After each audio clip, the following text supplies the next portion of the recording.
boy. That's a big boy out there. That's a pretty good sized dog for a coyote. I know out west they talk about their coyotes, but they ain't nothing like that one. They're about half that size, if not smaller. But that thing's probably 60 pounds. Probably 60 pounds. Click. Click, huh? Yeah, alright, so we punched out the first 2 bales of the season. 2 bales already. Yeah, it's not too bad. We're making 3-4 inch slices on these things. And we're going to, hopefully have a good day. I'm hoping to have somewhere around 250, 300 bales. Nice. If we get more than that, then excellent. If not, oh well. Just one of those things. But so far, knock on glass, because I have no wood, we haven't had any issues, and we've made 3 bales now so far this season. Nice. Praying for a good season. We need a good season. This is actually last year's crap. Crop. Crop. I mean, yeah, I said crap. Did I say crap? You said crap. All right, this is last year's crop. All right, so it's last year's crop. Get your language ready. Like I said in the other video, that this is a hunting preserve where they hunt pheasants, chukars, and other winged animals. And it is now our job to clear off the old crop, which is a combination of big bluestem and switchgrass. And it actually is not bad looking material. It's pretty good looking material. Yeah, it is. It almost looks like straw.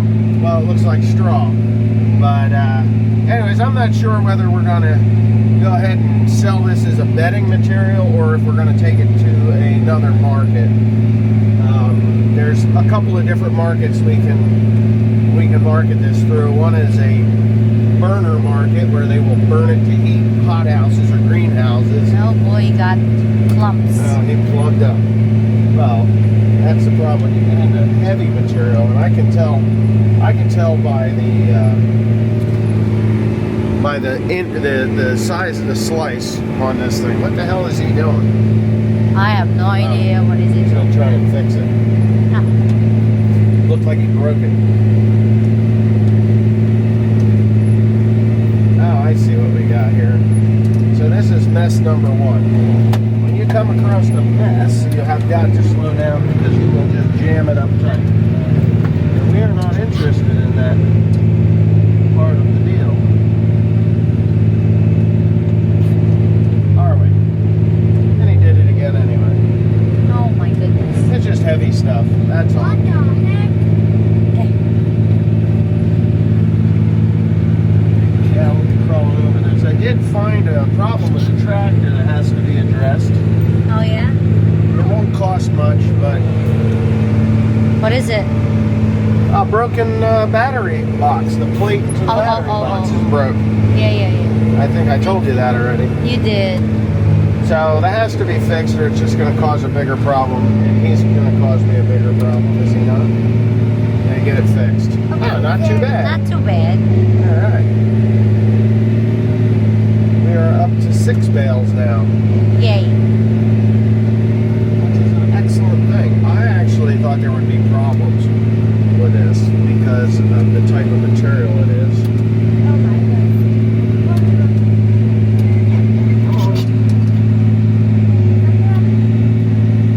That was a 5-inch slice. You have to watch the slices. If you know anything about baling, a lot of guys are like, oh, well, you can only go this speed because the baler can't handle it any faster than that, which is not true. What you need to do is learn how to bale with these balers. These balers are not like a little baler, you know?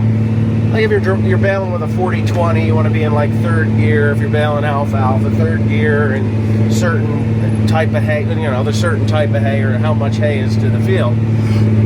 When you're doing production baling, like we're doing, you really need to look at this number right here. You see that number?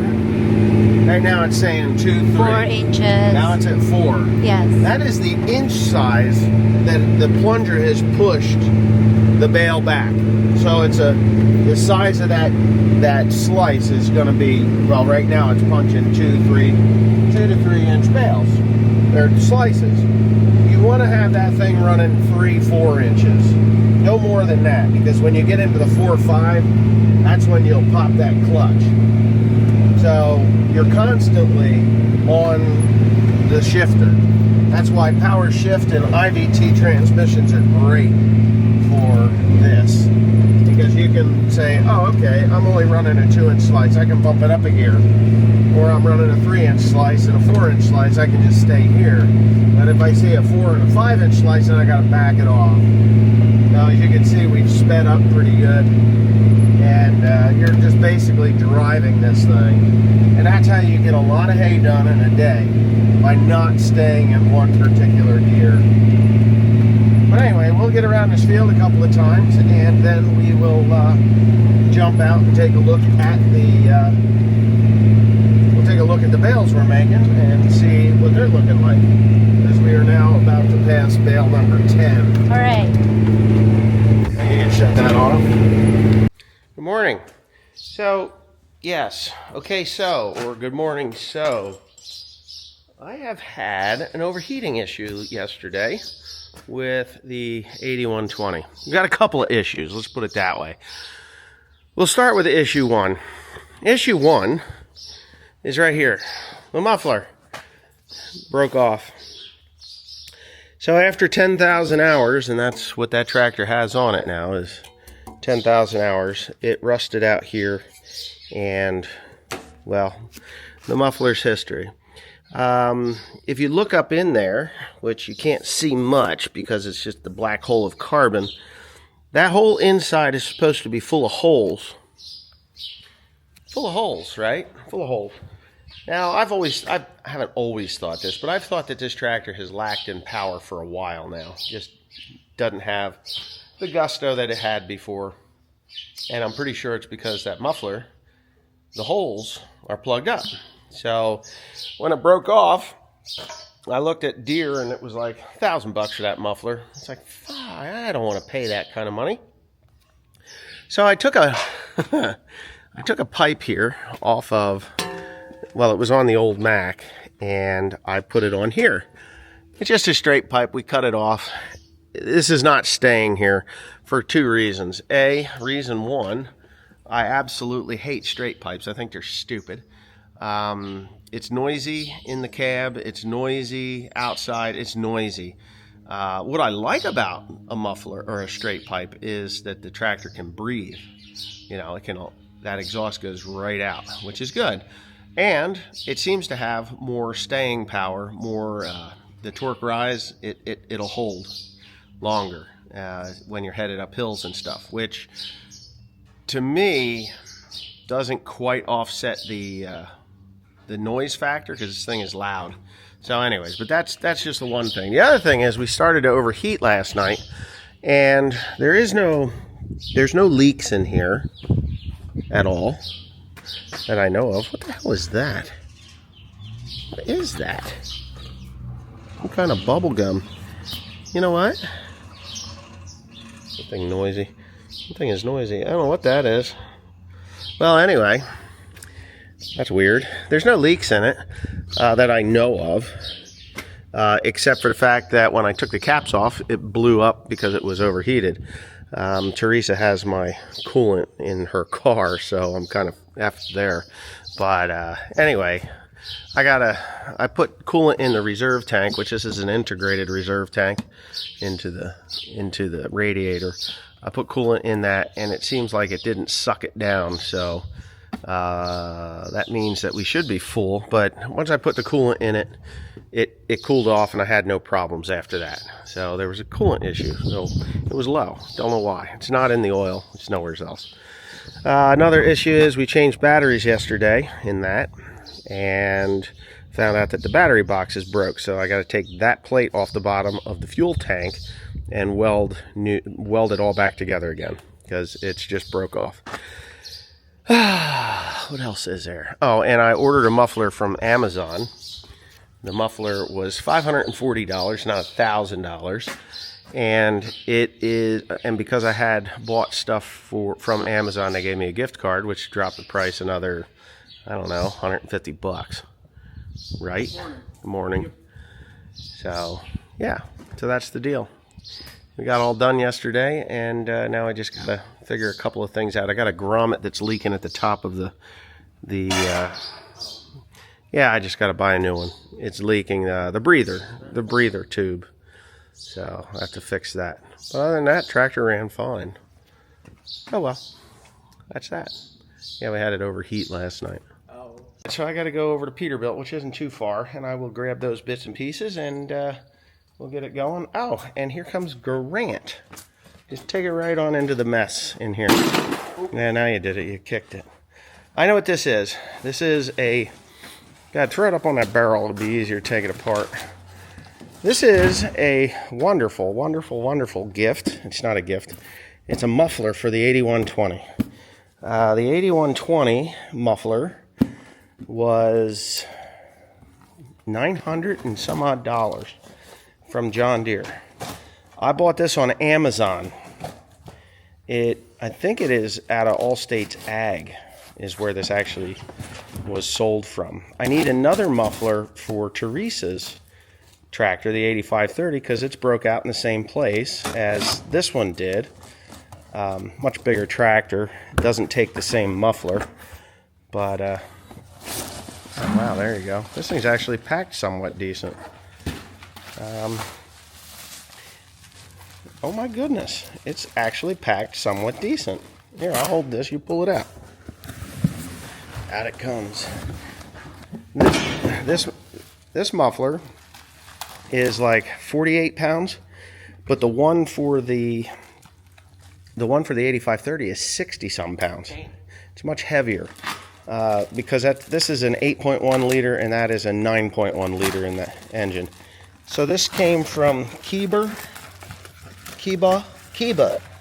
Where's it made? Kiba.com TR. It doesn't have a... The robot welds. Oh, well, that's good. It wasn't some Chinaman. How nice is it? Robot welds, huh? Yeah. Not the end of the world. Don't scratch the paint. So, this muffler from Amazon was half price from what it was from Deere. Yeah, half price from Deere. And right now, we are trying to save as much money as possible because there's not much money out there right now. I take a load of corn, and where I should be getting like $6,000-$7,000 a load for the corn, I'm getting $4,000 and change. So it's a couple $1,000s off of what it should have been. Yeah. Here, just throw it on these tires here. Does this one have a bath on it? Huh? Does it have a bath on it? I'm sure it does. Yeah, there. No, it's a clean, clear through. This bitch is gonna breathe. Oh, hell yeah. I was trying to roll on you. So this one will breathe. Now where's the original one? To throw it out in the heap? Yeah, it's fine. Hold on. Try to repair it. Where is that thing? What'd you do with it? You lost it. I had it over here yesterday. I don't know. I thought I took it. There is no way that thing just walked away. No. Anyway, the other muffler had a baffle in between, or a stopper in the flow, which means like, so midsection, it wasn't even midsection, it was like a third of the way, 2/3 of the way down. Inside, which you should be able to see clean through this one, and you can, there was this stopper, so the exhaust gas had to come in, forced into the outer part of the muffler, around the corner, and then forced back through, and then out the exhaust. And that creates a restriction. The 5020 had a muffler like that in it, and I knocked it out. Now, thankfully, this muffler doesn't have that nonsense on it. You think that's a robot that welded that? I don't think so. I think this was some. Fairly consistent. Yeah, I guess. And then they had those weird stop points. Yeah, weird stops, like something happened. Anyway, whatever. There it is. I'm gonna have him put that. You're gonna go get something to eat, right? Yeah. So I'm gonna get a hold of Timothy. Do you know where the clamp is for it? There should be a clamp. No, it isn't gonna be a new clamp. The one we took off the old one. Oh, they're probably over here. Yeah, just make sure that Yeah, that. it goes right there. Oh, there's two of them. Well, see if it fits, because sometimes it'll be the wrong size. And if you don't know about these things, yeah, it does fit. Hey, it's the wife. Hey, the wife. That said he called you. He got a big. Is that it? That's it. It's the muffler for the 8120. Oh, okay. So, anyways, if you don't know, these tractors have a big cast iron elbow that's mounted to the frame of the tractor. And the only thing that holds these mufflers on is that clamp at the bottom. There's no bracing or anything. So, you put it on, you clamp the ever-loving crap out of it and hope that it stays. And for the most part, they do. But anyway, that's that. Done. We have to go. I got to go to Peterbilt and get an airbag because the airbag is out on this thing. Where's William? He's running around here naked. Naked? Yeah, he took all his clothes off. He's like, look at my peeper, Mom. He didn't do that. I was just wanting to get your reaction. Is that what you do when you're a kid? Look at my peeper, Mom. Is that what you do? No, I just showed it to the neighbor girls, and they were like, yeehaw! Yeah, I didn't show it to my mom. She already knew. Funny. She knew. Mom knew.